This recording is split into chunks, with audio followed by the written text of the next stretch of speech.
Tanggal 25 Agustus 2001 dikenang menjadi hari yang kelam dalam sejarah musik R&B. Saat itu, Alia dan tim musiknya baru saja menyelesaikan syuting video musik di Kepulauan Bahama. Alia Dana Houghton lahir pada tahun 1979.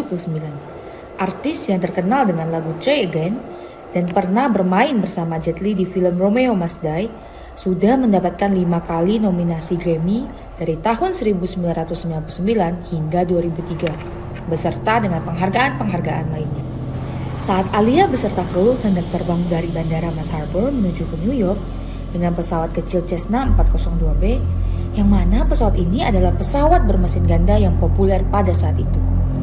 Meski tergolong pesawat kecil, Cessna 402B telah diakui keandalannya dalam industri penerbangan. Namun malam itu nasib buruk tampaknya sudah menanti. Plan awal harusnya pesawat menjemput mereka pada sekitar pukul 16.00 waktu setempat. Namun keterlambatan terjadi ketika pesawat Cessna 402B yang dikendarai oleh Kapten Luis Antonio Morales, yang menurut catatan dokumen sudah memiliki banyak jam terbang, baru tiba pada pukul 18.15. Dan saat itu juga para kru segera memasukkan barang-barang ke dalam pesawat. Dan mereka meminta kepada pilot agar segera langsung berangkat ke Miami. Alia yang pada saat itu sedang beristirahat setelah mengkonsumsi obat penenang, dikarenakan dirinya yang risau ketika dia mengetahui bahwa dia akan kembali ke Miami dengan pesawat charter yang lebih kecil, yang mana ini bukan hal biasa bagi Alia. Dan ketika pesawat hendak lepas landas dari runway, di ketinggian kurang dari 100 kaki, gerak pesawat tampak tidak stabil. Saat itu bagian moncong pesawat terlihat terangkat dan sayapnya mulai oleng ke kiri, hingga diikuti oleh bagian moncong yang juga ikut turun sampai di ketinggian sekitar 40 kaki. Pergerakan pesawat yang bersusah payah untuk stabil ini akhirnya membawa pesawat keluar dari runway. Dan saat pesawat keluar dari runway, tak lama terjadilah kejadian mengerikan.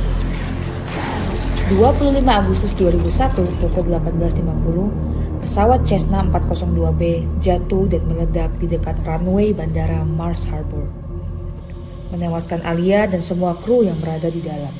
Alia tewas di umur yang baru menginjak 22 tahun. Dan sialnya, di pesawat Cessna 402B ini tidak ditemukan keberadaan black box. Sehingga untuk awal-awal tim investigasi agak sulit dalam mencari penyebab kecelakaan pesawat tersebut. Walaupun begitu, menurut kesaksian saksi mata yang melihat pergerakan pesawat, di mana saat itu moncong pesawat Cessna 402B terangkat sebelum akhirnya jatuh dan meledak, disinyalir bahwa penyebab utama kecelakaan ini adalah kelebihan beban pesawat yang melampaui batas beban maksimum.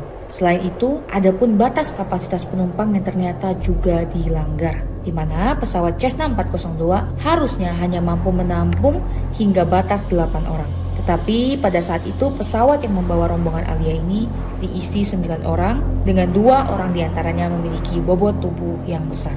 Dan saat itu juga muncul keterangan dari tim investigasi FIA bahwa terjadi pemalsuan dokumen atas nama Kapten Luis Antonio Morales yang ternyata diketahui belum memiliki banyak jam terbang, dan ahli-ahli jam terbang, pilot Kapten Luis Antonio Morales ternyata baru bekerja selama 2 hari di Black Hawk International Airways dan tidak diperbolehkan untuk terbang. Bahkan tim investigasi mengungkapkan bahwa seharusnya pilot yang menerbangkan rombongan Alia bukanlah Kapten Luis Antonio Morales.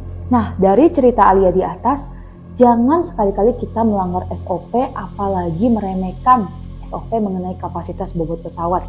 Yang mana cuma selisih 1 penumpang saja, pesawat kehilangan keseimbangan dan akhirnya membawa seluruh penumpang ke pusaran maut. Dan yang tidak kalah pentingnya, jangan pernah lupa untuk mengecek background pilot pesawat charter itu sendiri. Apakah dokumen itu asli atau palsu? Dan juga ingat, jangan lupa untuk konsultasi terlebih dahulu ketika kamu mau menggunakan pesawat charter. Nah, jadi begitu guys. Kalau kalian mau dengar cerita-cerita lain yang lebih menarik, stay tune terus di AFC. Jangan lupa like, komen, juga share untuk mendapatkan banyak info bersama Asia Aero Flying Club. Dan untuk Joy Flight bisa DM kami ya.